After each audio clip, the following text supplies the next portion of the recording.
Hola, buenas tardes, espero que se encuentren muy bien. Pues este es un video para hablar de algunos puntos centrales de esta conferencia de Walter Benjamin que lleva por título El autor como productor. Hay muchísimas cosas que hablar, habría muchísimos temas que mencionar aquí, pero me voy a restringir a dar las pautas generales sobre lo que está diciendo Benjamin aquí. Y que bueno, hay muchos temas de discusión, como les comento, pero pues intentaré dar como las pautas generales, como he dicho, ¿no? Ahí ya por el momento no tengo micrófono, entonces espero que el audio esté lo mejor posible. Más adelante estaré intentando comprar algún material para que el audio se escuche un poquito mejor, pero pues por el momento es lo que pude hacer, ¿no? Entonces, bueno, para que el video no se extenga de más, vamos a hablar, repito, de esta conferencia de Walter Benjamin que lleva por título El autor como productor. Como podrán ver, la edición que yo tengo es la publicada por Ítaca, que es la editorial, bueno, una de las signos editoriales de la UACM. Y igual que otros textos de Benjamin, esta edición tiene la gran ventaja de tener una introducción escrita por Bolívar Echeverría, ¿no? Quizás uno de los filósofos latinoamericanos más importantes de los últimos tiempos, y pues es un gran conocedor no solo del pensamiento de Benjamin, sino de toda la escuela de Frankfurt, ¿no? Entonces, bueno, esta es una conferencia que Benjamin está pronunciando en 1934 en el Instituto de Estudios sobre el fascismo, ¿no? Y desde aquí hay que tener mucho cuidado en cómo vamos a contextualizar la obra de Benjamin, esta conferencia en particular, porque recuerden que Hitler acaba de tomar el poder en 1933. Esto es sustancial, esto es fundamental para entender entonces lo que está pasando. Recuerden, ya lo he dicho en otros videos, y es un lugar común a la hora de acercarnos al pensamiento de Walter Benjamin. Estamos ante un filósofo de ascendencia judía, lo que quiere decir que si bien no era practicante del judaísmo como tal, pues sufre en carne propia la persecución del nacionalsocialismo, ¿no? Sabemos que incluso Benjamin intenta escapar de Alemania, pero pues ahí el trágico final que llegó a tener su vida. Se habla de un suicidio, últimamente se menciona más la hipótesis de que pues el régimen nacionalsocialista logra detenerlo ahí en la frontera, pero haya sido como haya sido, sufre las persecuciones del régimen nacionalsocialista en su propia vida. Y bueno, esta conferencia entonces pronunciada en el 34, es muy importante que nos demos cuenta que el fascismo, tanto en Italia y ahora en Alemania, se ha instaurado de forma muy clara ya a lo largo y ancho de prácticamente toda Europa, ¿no? Entonces, lo primero que tenemos que tener en consideración es eso, el año y el lugar en el que Benjamin está mencionando esta ponencia. Esta conferencia, mejor dicho. Bien, voy a comenzar entonces leyendo algunos de los subrayados que yo tengo, y a partir de ahí pues discutiré y comentaré un par de cosas, como les digo, ¿no? Lo primero que llama la atención es la forma en que Benjamin comienza esta conferencia y a quién menciona. Voy a leer, dice: ustedes recuerdan cómo procede Platón con los poetas en el proyecto de su Estado. Les prohíbe permanecer en él, en interés de la comunidad. Platón tenía un concepto elevado del poder de la poesía, pero la consideraba dañina, superflua. En una comunidad perfecta, esto se entiende. Entonces, vean, por aquí, y esta es una de las claves sustanciales que nos tiene que acompañar en toda la lectura de la conferencia. Benjamin está comenzando discutiendo la República de Platón, particularmente este pasaje que es muy conocido y que ha sido muy discutido prácticamente desde que se escribe la República hasta nuestros días, que tiene que ver con la prohibición de los poetas, con la expulsión de los poetas, ¿no? Sabemos que esto tiene sus sostenidos y sus bemoles ya para la propia República de Platón. Ahora, si quieren un video sobre la expulsión de los poetas, puedo hacerlo. Ahora no me clavo mucho en eso, pero es suficiente con que sepamos por el momento que hay algo de lo que Benjamin está considerando de la crítica de Platón hacia los poetas que él va a retomar, ¿no? Es decir, lo que va a decir Benjamin justamente, y es un tema que empieza a decir casi de inmediato, es la relación entre la tendencia y la calidad. En particular, esta conferencia va a hablar sobre la producción literaria, ¿no? De hecho, el término que está utilizando en alemán es Dichter, y que puede traducirse como productor literario. Creo que a pesar de que Benjamin está pensando en términos de producción literaria en esta conferencia, si complementamos la lectura del autor como productor con la obra de arte en la época de su reproductibilidad técnica, con las tesis sobre la filosofía de la historia y con otros textos como Calle en sentido único o Breve historia de la fotografía, creo que sin lugar a dudas lo que se plantea aquí puede aplicarse a otros terrenos de la producción simbólica, de la producción artística, que no sean única y exclusivamente los de la producción literaria, ¿no? Hay una tendencia y hay una calidad. Benjamin va a decir, parecería que estamos en el antiguo debate sobre el contenido y la forma, pero no quisiera yo que se pensara en esos términos, ¿no? Voy a irlo explicando, dice Benjamin, pero en un primer momento quisiera mencionar a Platón, por qué y cómo es que Platón expulsa a los poetas del Estado y cómo eso tiene que ver, se relaciona con la discusión entre tendencia y calidad, o como digo, el propio Benjamin dice, no quiero hablar de contenido y forma, pero podemos pensarlo así. ¿Cuál es la tesis a la que se va a suscribir Benjamin a lo largo de esta conferencia? La siguiente, dice: una obra que presenta la tendencia correcta poseerá necesariamente toda otra cualidad. A esta sentencia, dice Benjamin, la suscribo como propia, pero al hacerlo me niego a decretarla. Es una afirmación que debe de ser demostrada, ¿no? Bueno, con un buen espíritu filosófico. No se trata de andar con dogmas, no se trata de estar con creencias, se trata de sostener y argumentar la hipótesis en todo caso, ¿no? Va avanzando Benjamin y menciona lo siguiente: la tendencia política correcta implica la calidad literaria de una obra porque incluye su propia tendencia literaria, ¿no? Aquí entonces, con los estudiantes es muy común que aquí se empiecen a levantar algunas cejas, y claro, porque estamos hablando de una tendencia política correcta, dice Benjamin, ¿no? Y en este caso, si ustedes ya están familiarizados con la obra de Benjamin, saben que es un autor que no se anda con medias tintas, es un autor que, y eso es algo que de hecho me agrada bastante de él, la radicalidad en sus planteamientos. Esta conferencia es quizás una de los puntos más radicales de la obra de Benjamin, ¿no? Y sobre todo va a ser radical porque justamente está pensando en términos de una tendencia política correcta que se relaciona con la calidad literaria de manera casi directa, como ya lo hemos dicho, ¿no? Voy avanzando entonces, cosa importante de recordar, y que bueno, esto también, así como su ascendencia judía, esto también es un lugar muy común a la hora de acercarnos a la obra de Benjamin, es su posición política. Él es un materialista histórico, se asume como materialista histórico, no como marxista. Eso es muy importante tenerlo en cuenta. De hecho, Benjamin está haciendo toda una serie de revisiones a los marxismos. Es muy crítico, toma su distancia con respecto al estalinismo, y entonces lo que estamos viendo es justamente que Benjamin no se considera a él mismo como un marxista, sino que más bien es un materialista histórico, y eso va a ser fundamental también, ¿no? Donde podemos empezar a ver la vena materialista de Benjamin en una frase como la que viene a continuación, y dice, voy en orden, estoy leyendo la conferencia subrayados, pero van en orden cada uno de ellos, ¿no? Dice: las relaciones sociales están condicionadas por las relaciones de producción. Así, al abordar una obra, ha sido usual que la crítica materialista pregunte por la actitud que ella mantiene con respecto a las relaciones sociales de producción de la época, ¿no? Es una visión claramente materialista, donde Benjamin nos está diciendo que la obra de arte, como digo, no habla en estos términos aquí, pero sí en otros textos, la obra de arte, la producción literaria,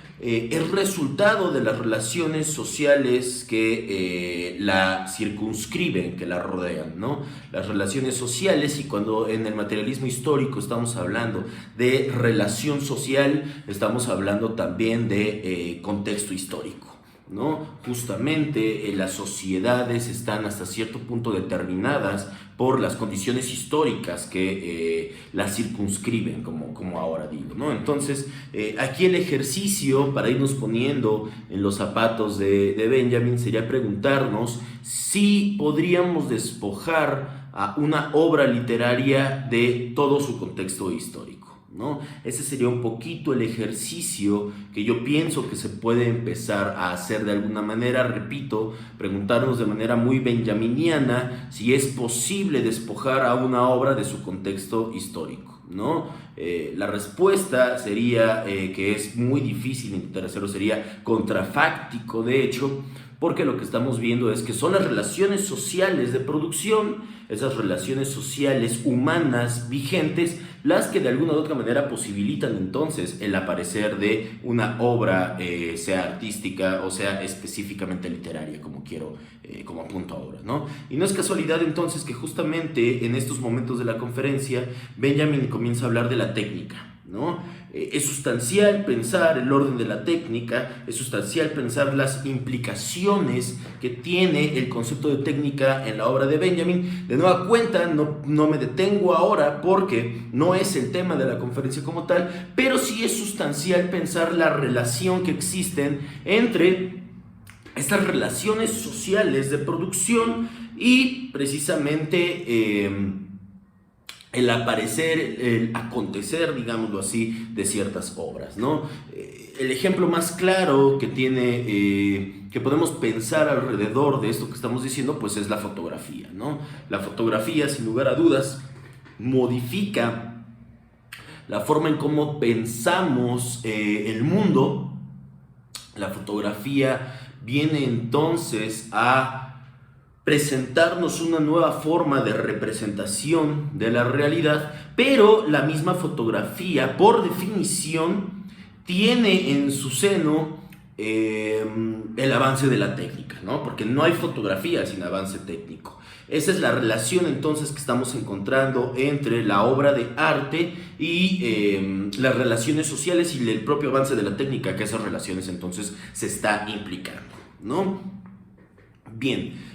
Hay una propuesta entonces aquí que Benjamin va a estar recogiendo a lo largo de prácticamente toda la conferencia, y por ahí hablando de Sergei Tretiakov menciona: su misión no es dar cuenta sino combatir, no consiste en hacer de espectador sino en intervenir activamente, ¿no? Esta es una propuesta que entonces va a estar otra vez en varias partes de la obra de Benjamin, y esta conferencia no es la excepción, ¿vale? Lo que está diciendo aquí Walter, y es una de las grandes propuestas entonces, como menciono, es que una de las formas en que podemos combatir al fascismo es abandonar el lugar de expectación y incorporarnos a la manera de productores, ¿no? Esto entonces va a ser muy importante, porque si el fascismo se va a servir de algo, es de la forma en cómo a través de la propaganda utiliza a las masas para sus propios intereses. Benjamin está muy consciente de eso, y por eso le interesa también tanto la época de la reproductibilidad técnica, porque es a partir del avance técnico en que el arte puede masificarse, ¿no? De nueva cuenta, no es el contenido de esta conferencia, pero sería muy importante complementar todo lo dicho hasta ahora con la obra de arte en la época de su reproductibilidad técnica, ¿no? De hecho, en esta parte de la conferencia, lo que Benjamin empieza a decir es el ejemplo de un periódico alemán que lo que hace es invitar a sus lectores a que manden sus propios escritos, y el periódico entonces piensa que pueden ser publicados, ¿no? Eso para Benjamin es muy interesante, porque lo que está haciendo es difuminar esta línea entre espectadores y productores. Y lo que en última instancia, una de las consecuencias que en última instancia tendría el abandono de esta línea, es también la ruptura de un criterio de clase, ¿no? Un criterio de clase que supondría algo así como que el arte pertenece solo a ciertas capas poblacionales, el arte pertenece solo a ciertas élites, y más bien ejercicios como lo que hacía este periódico alemán, pues eran difuminar esa línea entre espectador y productor, y en consecuencia, como digo, pues también difuminar un criterio de clase que sostenía que el arte es solo para ciertas élites, ¿no? Cosa que también he dicho en muchos otros videos aquí en el canal sobre la obra de Benjamin, y hay que decirlo de nueva cuenta: cuidado con leer al Benjamin como un esteta, porque el interés de Benjamin no es del arte por el arte. A Benjamin no le importa, ni en esta conferencia ni en ninguna otra, no le está importando la obra de arte por sí en sí. Le importa la obra de arte en tanto las posibilidades revolucionarias que esa obra puede tener, ¿no? Y ahí tenemos dos puntos de convergencia entre precisamente Platón y Benjamin. Vean que los dos autores piensan que el arte debe de estar en todo caso al servicio de intereses que tienen que ver con el Estado, ¿no? En Platón el arte tiene que ver con la educación a los jóvenes, la instrucción, la alimentación de ciertas partes del alma, como lo dice Platón, a lo largo de toda la República. Y en Benjamin el arte no importa por sí mismo, sino que más bien de lo que se trata es del análisis de los caracteres revolucionarios o en todo caso contrarrevolucionarios que la obra puede entonces revestir, ¿no? Bien, aquí vamos a llegar a uno de los momentos más polémicos quizás, pero también de los más interesantes sin duda alguna de toda la conferencia de Benjamin, y es la cuestión del intelectual de izquierda, ¿no?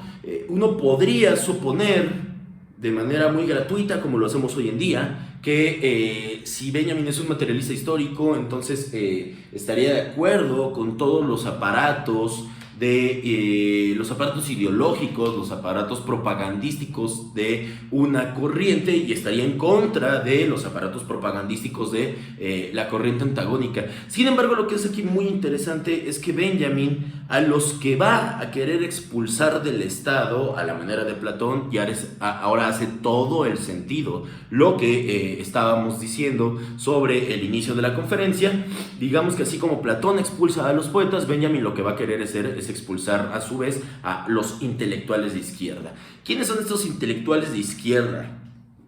Los intelectuales de izquierda son estos personajes que estarían siendo algo así como los lobos disfrazados de cordero. ¿Por qué? El personaje de derecha es de derecha y lo admite sin ningún tipo de reparo. El problema del intelectual de izquierda, dice Benjamin, y la figura del lobo disfrazado del cordero la estoy utilizando yo, el problema es que esos escritores de izquierda, esos intelectuales de izquierda, son solo de izquierda en el discurso. En la realidad, por más que su discurso apunte hacia la integración de las fuerzas revolucionarias de la sociedad, en el fondo siguen siendo intelectuales de tinte burgueses, ¿no? Y no me crean a mí, voy a citar a Benjamin, que dice lo siguiente: mientras el escritor experimente su solidaridad con el proletariado solo como sujeto ideológico y no como productor, la tendencia política de su obra, por más revolucionaria que pueda parecer, cumplirá una función contrarrevolucionaria, ¿no?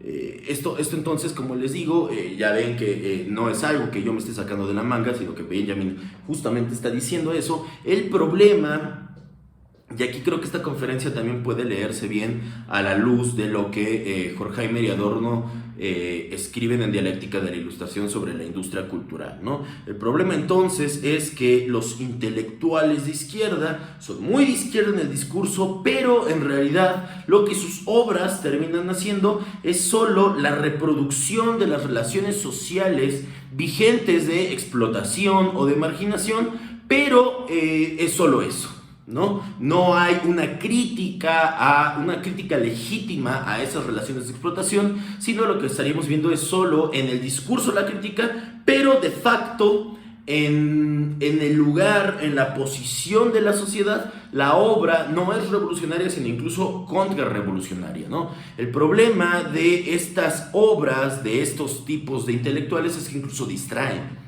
¿no?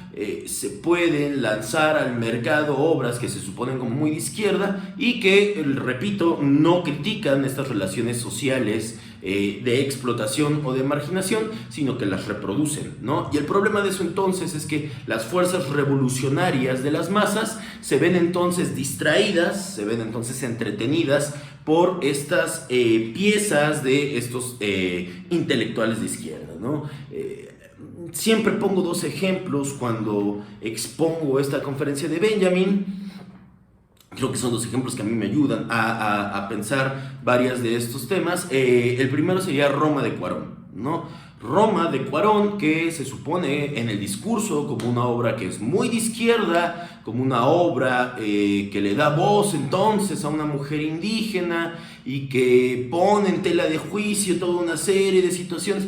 Pero la pregunta benjaminiana sería, más allá del discurso, ¿dónde y cómo se posicionó Roma de Cuarón? Como la reproducción de las relaciones sociales de explotación y de marginación, o como una crítica legítima a dichas relaciones, ¿no? Bueno, ustedes ya pensarán cada una de ustedes que piensan sobre esta pregunta que lanzo. El otro ejemplo que también me viene mucho a la cabeza es Chicuarotes de Gael García, ¿no? Me parece que es su ópera prima y bueno, pues narra este escenario de violencia que dos adolescentes en el sur de la Ciudad de México, particularmente en la comunidad de San Gregorio, en Xochimilco, si mal no recuerdo, pues todas las situaciones de violencia doméstica, actitudes machistas,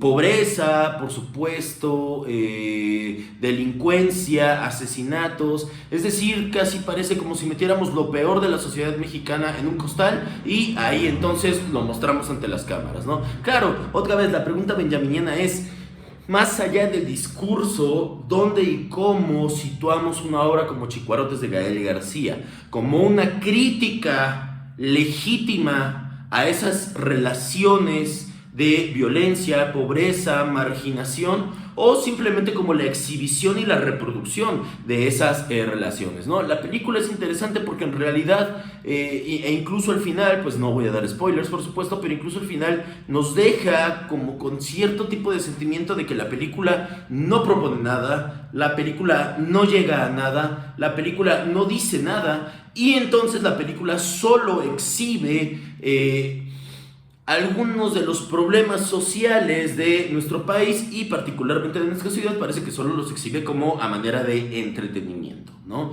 Ya en los años 70, estos dos cineastas, que siempre se me van sus nombres, si ahora los recuerdo, digo, estos dos cineastas colombianos que desarrollan entonces el concepto de pornomiseria a partir del falso documental que graban, que se llama... Forjando Pueblo, Agarrando Pueblo. Ahora se me va el nombre de la cinta y se me va el nombre de estos dos personajes, pero a partir de ahí se desarrolla este concepto de la pornomiseria, ¿no? Pornomiseria que en términos muy benjaminianos podríamos describirla como el momento en que la sociedad se contempla su propia destrucción a la manera de un gozo estético de primer orden, ¿no? Entonces, Chicuarotes de Gael García, y lo interesante es eso, ¿cuál es el discurso de la persona? ¿Cuál es el discurso de Gael García? Es siempre un discurso que apunta a la izquierda, es siempre un discurso que apunta a lo revolucionario, es siempre un discurso que apunta a las fuerzas integrantes de la sociedad pero más allá del discurso, su película no critica nada de esas relaciones, sino que se sirve de ellas, de esas relaciones de violencia, de explotación, de marginación, se sirve de ellas para generar pues unos cuantos millones de dólares, ¿no? Entonces, pues este tipo de personajes como el Gael García, como pienso por supuesto también Diego Luna, es de repente muy fácil hablar de revolución desde sus casas en Los Ángeles, ¿no? Esto es lo que está criticando Benjamin y suena muy radical porque pues el autor así lo está diciendo, ¿no? Son estos intelectuales de izquierda los que pues no solo distraen a las fuerzas revolucionarias de la sociedad, sino que pues son estos lobos disfrazados de corderos, ¿no? Fíjense cómo voy a retomar otra cita de Benjamin de la conferencia y dice: abastecer un aparato de producción sin transformarlo en la medida de lo posible es un procedimiento sumamente impugnable, incluso cuando los materiales con los que se le abastece parecen ser de naturaleza revolucionaria. Bien, otra cita creo que puede ayudarnos, dice: afirmo además que una parte considerable de la literatura llamada de izquierda no ha tenido otra función social que la de extraer de la situación política cada vez nuevos efectos para el entretenimiento del público. Y hay una pregunta que la mayoría de mis alumnos casi siempre terminan haciéndome, que sería, bueno, ya hablamos de alguna o de otra manera de cuáles son las obras que en el discurso serán de izquierda, pero en realidad son contrarrevolucionarias. ¿Dónde y cómo podríamos encontrar obras que tienen que ver entonces sí con una crítica legítima? Benjamin menciona el dadaísmo, por ejemplo, ¿no? Dice, la fuerza revolucionaria del dadaísmo consistió en poner a prueba la autenticidad del arte, ¿no? De lo que se trataría entonces precisamente sería de pues encontrar obras que por supuesto que las hay. Uno de los ejemplos que estaba pensando mucho últimamente es Salvador Novo. Salvador Novo como escritor sería un ejemplo interesante de alguien que a través de su producción, a través de su escritura, critica y pone en tela de juicio muchas de las relaciones sociales que en ese momento apuntaban, por ejemplo, a la discriminación de ciertos grupos o de ciertas capas de la población, ¿no? Sigue hablando Benjamin de la técnica, pero bueno, justamente otra cita, vean, dice, al experimentar su solidaridad con el proletariado, el autor como productor experimenta al mismo tiempo y de manera inmediata su solidaridad con otros productores que anteriormente tampoco tenían que ver con él, ¿no? Entonces, bueno, sabemos que desde las tesis del materialismo histórico, pues la lucha obrera es emancipadora de muchas otras luchas, ¿no? Aquí entonces lo que estaría justamente diciendo Benjamin es que el autor como productor, en tanto que critica las relaciones vigentes de explotación que le rodean, pues ayuda entonces a abrir nuevos campos, nuevos caminos para la crítica de otro tipo de relaciones de explotación que también están circunscribiendo ahí a las comunidades, ¿no? Hay otra cita que dice, la mejor opinión puede ser inútil si no vuelve útiles a quienes la comparten. La mejor tendencia es falsa si no incluye el ejemplo de la actitud con la cual es posible seguirla, ¿no? Y por eso entonces justamente va a decir Benjamin, pues lo que habíamos dicho, la tendencia correcta implica la calidad correcta de la obra, ¿no? Hay una relación entre tendencia y calidad literaria, ¿vale? ¿Cómo se da esa relación? ¿Cómo es que se establece? Precisamente a partir de la pregunta que podemos extraer de la conferencia, que sería ¿qué lugar ocupa una obra del tipo que sea? ¿Qué lugar ocupa dentro de ese aparato de producción, ¿no? Porque la idea no se trata de abastecer el aparato de producción, la idea se trataría en todo caso de transformarlo, ¿no? Claro, este abastecimiento del aparato de producción, pues, y es lo que vemos muchas veces en un momento como el de la industria cinematográfica en México, ¿no? Y vean que dije industria, o sea, ya el propio Benjamin tenía muy claro que estamos hablando de una industria que llegó a niveles de producción y acumulación de capital que seguramente él ni siquiera se imaginaba. Hay que ver cuánto produce, cuánto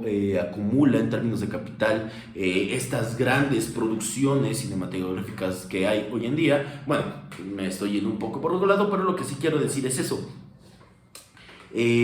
Abastecer el aparato de producción sin intentar transformarlo no sirve de absolutamente nada. No sirve de absolutamente nada porque esta industria entra en un bucle cuya única finalidad es precisamente la acumulación de capital, ¿no?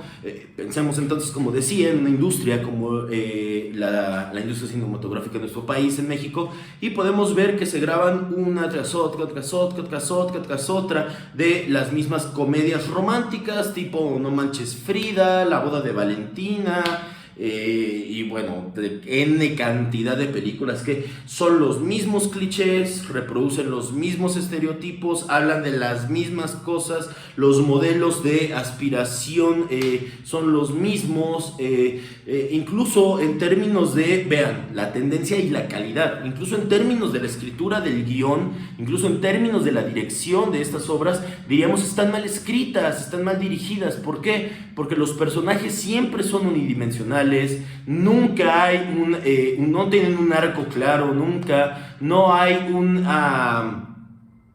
un clímax y el desenlace de dichos conflictos en las partes concluyentes de la trama. Es decir, incluso en términos, aquí queda más claro lo que está diciendo Benjamin de la relación entre tendencia y calidad. Estas películas que lo único que hacen es reproducir una y otra vez el mismo discurso, incluso podríamos pensar eso, incluso están mal escritas. ¿no? Los personajes no tienen arco. Estoy pensando en muchas de las cosas que dice Aristóteles en la Poética.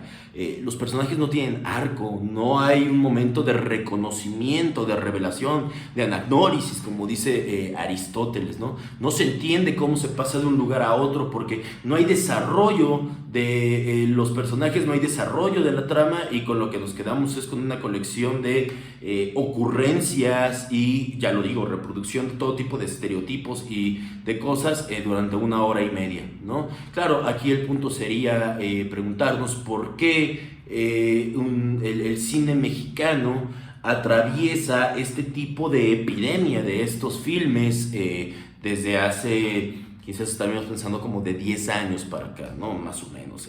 Y son preguntas benjaminianas que podemos aplicarle no solo a la industria mexicana actual, sino, por ejemplo, el cine de ficheras.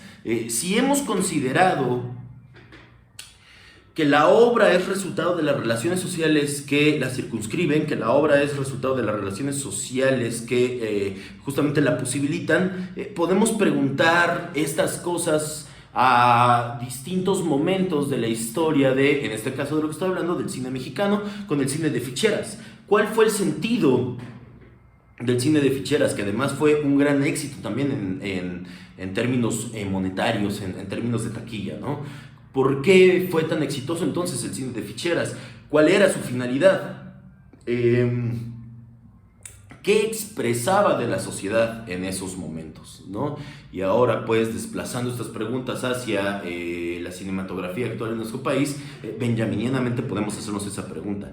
¿Qué es lo que expresa de la sociedad? ¿Qué es lo que expresa de las relaciones sociales que posibilitaron a esas obras? ¿Qué es lo que están expresando esas obras? ¿Qué estereotipos repiten? Y sobre todo, más allá de la discursividad que puede ser muy revolucionaria de repente o no, la pregunta sería: ¿en qué lugar del aparato de producción se ensarta cada una de estas obras? ¿En el lugar de la crítica a las relaciones sociales de explotación, o en el lugar de la legitimación y la reproducción de las relaciones hegemónicas de explotación, de marginación, ¿no? Por más revolucionario que se pueda sentir alguna de estas obras, pues la pregunta más bien es: no me importa qué es lo que dice esa obra sobre ella misma, sino dónde la podemos localizar, ¿no?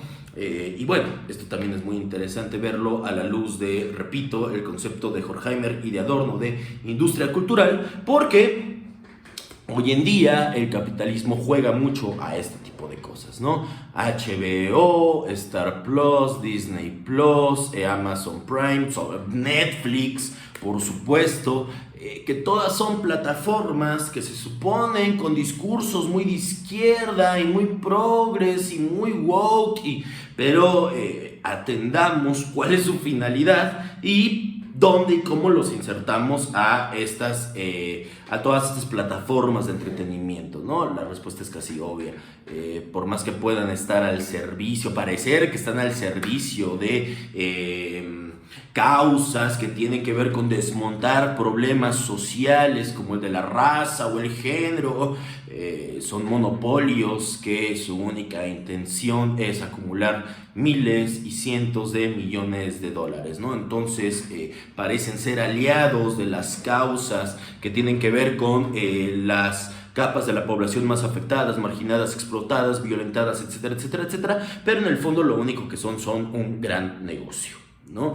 Y bueno, estas serían entonces las cosas muy generales que tendría que decir. Vean, la conferencia es muy breve, incluso esta edición de Ítaca, repito, pues la letra es bastante grande, entonces es una conferencia que vale mucho la pena leer y vale mucho complementarla, ya les digo, con la obra de arte en la época de su reproductibilidad técnica, breve historia de la fotografía, calle en sentido único, las tesis sobre la filosofía de la historia y también diría dialéctica de la ilustración de Horkheimer y Adorno, ¿no? Entonces, a partir de ello podemos pensar muchas cosas y en términos generales, pues eso es lo que yo rescataría. Hay mucho más que discutir, como digo, pero para que no se haga más largo el video, eso es lo que los puntos generales y las discusiones que de repente a mí me vienen a la cabeza cuando me enfrento a esta conferencia de Walter Benjamin, que lleva por título El autor como productor.